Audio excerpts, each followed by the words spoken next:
Elon Musk ne plaisante absolument pas lorsqu'il confirme la production du Cybercab en utilisant la super monstrueuse Gigapress de 50 000 tonnes. Il ne s'agit pas d'une simple amélioration d'équipement. C'est une véritable révolution technologique qui contraint l'ensemble de l'industrie automobile à se réinventer ou à disparaître. Préparez-vous à découvrir comment cette machine colossale ne va pas seulement changer les règles du jeu, mais anéantir tout ce que nous pensions savoir sur la fabrication automobile d'ici 2027.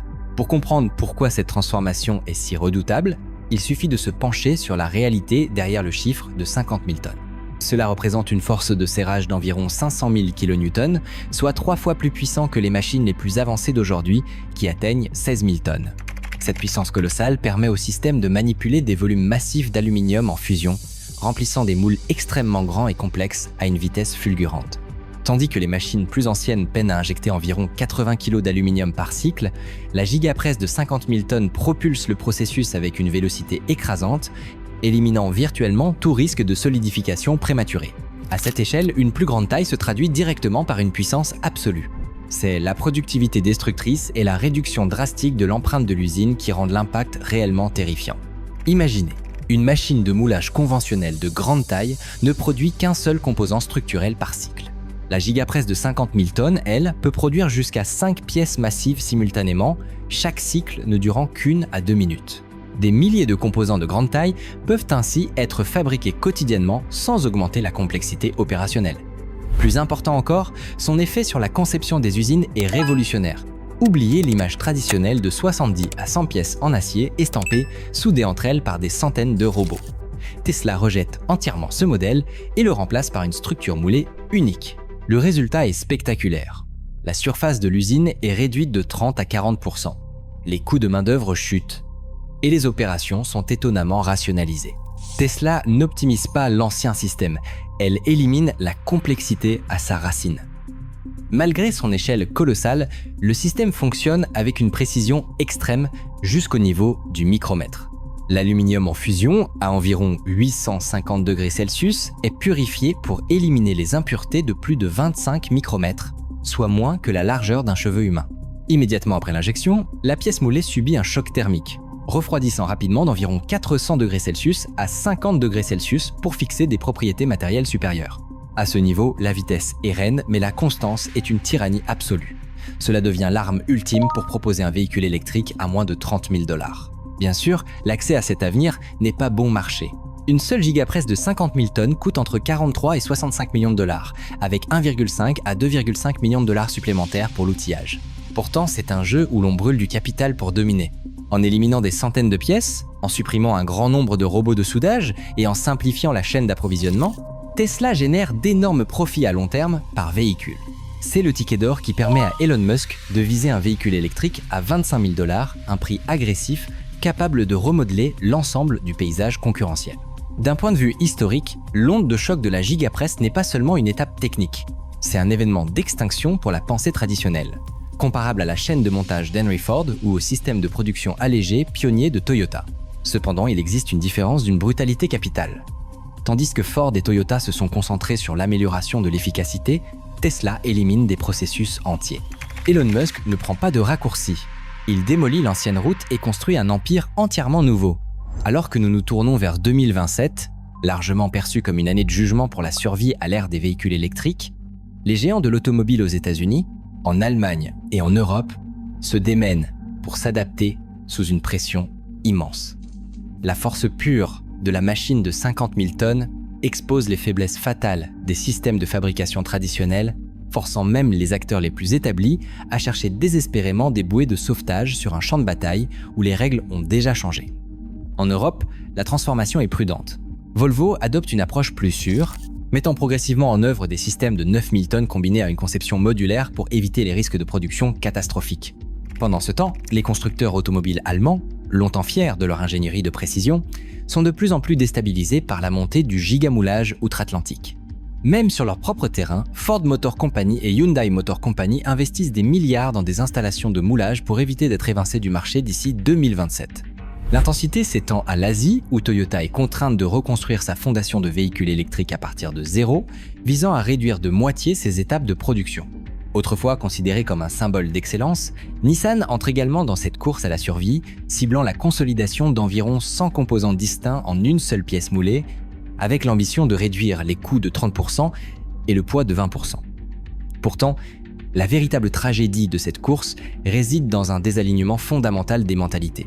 Alors que les constructeurs automobiles traditionnels à travers les États-Unis, l'Europe et l'Asie se précipitent pour adopter le gigamoulage comme une solution de fortune pour survivre au-delà de 2027, Tesla a construit toute une philosophie de fabrication autour de cette technologie. À l'échelle d'une bête de 50 000 tonnes, la différence ne se mesure plus en gains d'efficacité marginaux. Elle s'amplifie de manière exponentielle. Chaque effort pour rattraper le retard, qu'il soit alimenté par la discipline de l'ingénierie allemande ou le capital américain, risque de devenir un simple arrière-plan à un bouleversement industriel massif que Tesla a déjà mis en marche. Mais pourquoi le Cybercab et le Model 2 sont-ils les seuls véhicules à pouvoir exploiter pleinement une gigapresse de 50 000 tonnes? La raison pour laquelle le Cybercab et le Model 2 se distinguent comme les seuls véritables candidats au moulage à très grande échelle, utilisant une gigapresse de 50 000 tonnes, réside dans un principe fondamental. Ce niveau de fabrication n'est pas une amélioration incrémentale, c'est un coup d'état technologique qui exige une refonte complète du véhicule, de A à Z. Les modèles existants ne peuvent tout simplement pas s'adapter à cette philosophie de moulage d'abord sans compromettre l'efficacité, le coût ou l'intégrité structurelle. Seuls les véhicules spécifiquement conçus autour de la physique du gigamoulage et du système de production Unboxed peuvent pleinement libérer ce potentiel. Pour le Cybercab, la logique est encore plus extrême. En tant que robotaxi conçu pour une utilisation autonome sans volant ni pédale, il est libéré des contraintes de l'architecture traditionnelle des véhicules. Cela permet à Tesla de repenser l'ensemble de la structure comme une machine à usage unique optimisée pour la durabilité, la disponibilité et le coût par kilomètre. Un véhicule fonctionnant 24 heures sur 24, 7 jours sur 7 dans un environnement de flotte doit supporter des cycles d'utilisation significativement plus élevés qu'une voiture privée. Cette exigence dicte directement la nécessité d'une conception structurelle très rigide et à faible taux de défaillance, ce qui rend les 500 000 kN de force de serrage d'une gigapresse de 50 000 tonnes absolument critique. En moulant la majeure partie de la structure du Cybercab en une seule unité massive, Tesla peut éliminer des centaines de joints, de points de soudure et d'interfaces sujettes aux pannes. Moins de pièces signifie moins de points faibles mécaniques, des exigences de maintenance réduites et des cycles de réparation plus rapides. Du point de vue de la production, cela permet un modèle de mise à l'échelle radicale. Au lieu d'assembler un véhicule en des milliers d'étapes séquentielles, la structure principale est formée en une poignée de cycles de moulage à grande vitesse. C'est essentiel pour l'objectif de Tesla de produire des millions d'unités du Cybercab chaque année afin de construire un réseau mondial viable de robotaxis. Dans ce contexte, la presse de 50 000 tonnes n'est pas seulement un outil, c'est la condition préalable à la mobilité autonome à grande échelle. Le Model 2, d'autre part, représente un défi différent mais tout aussi crucial, le prix. Avec un objectif de moins de 25 000 $, Tesla entre dans le segment le plus impitoyable du marché mondial, confronté à des géants du faible coût comme BYD. À ce niveau de prix, les méthodes de fabrication traditionnelles ne peuvent tout simplement pas offrir des marges acceptables. Chaque composant, chaque étape de processus et chaque seconde de temps de production doivent être optimisés. C'est là que la gigapresse de 50 000 tonnes et le processus Unboxed convergent. En moulant plusieurs sections structurelles en beaucoup moins d'étapes, et potentiellement 5 châssis simultanément, Tesla peut réduire l'empreinte de l'usine de 40%, les besoins en main-d'œuvre de 25% et le temps de production total à un étonnant 5 secondes par cycle. Les estimations de l'industrie suggèrent que ce système pourrait réduire les coûts de fabrication jusqu'à 50% par rapport aux chaînes d'assemblage conventionnelles. Remplacer des centaines de pièces par quelques grandes pièces moulées élimine non seulement les coûts de matériaux, mais aussi le cauchemar logistique d'une chaîne d'approvisionnement tentaculaire. Le résultat est une structure de coûts fondamentalement différente. Le Model 2 n'est pas seulement une voiture moins chère. C'est un véhicule conçu pour être imprimé par un système qui supprime des milliers de composants et des kilomètres de chaînes d'assemblage. C'est ainsi que Tesla peut, de manière réaliste, livrer un véhicule électrique dont le prix est compétitif, voire inférieur, à celui des véhicules à moteur thermique. Sans le gigamoulage à cette échelle de 50 000 tonnes, un tel objectif serait une impossibilité mathématique. Cependant, ce défi de coût n'existe pas de manière isolée. Il est défini par un champ de bataille déjà brutal, dominé par les fabricants de véhicules électriques à très faible coût.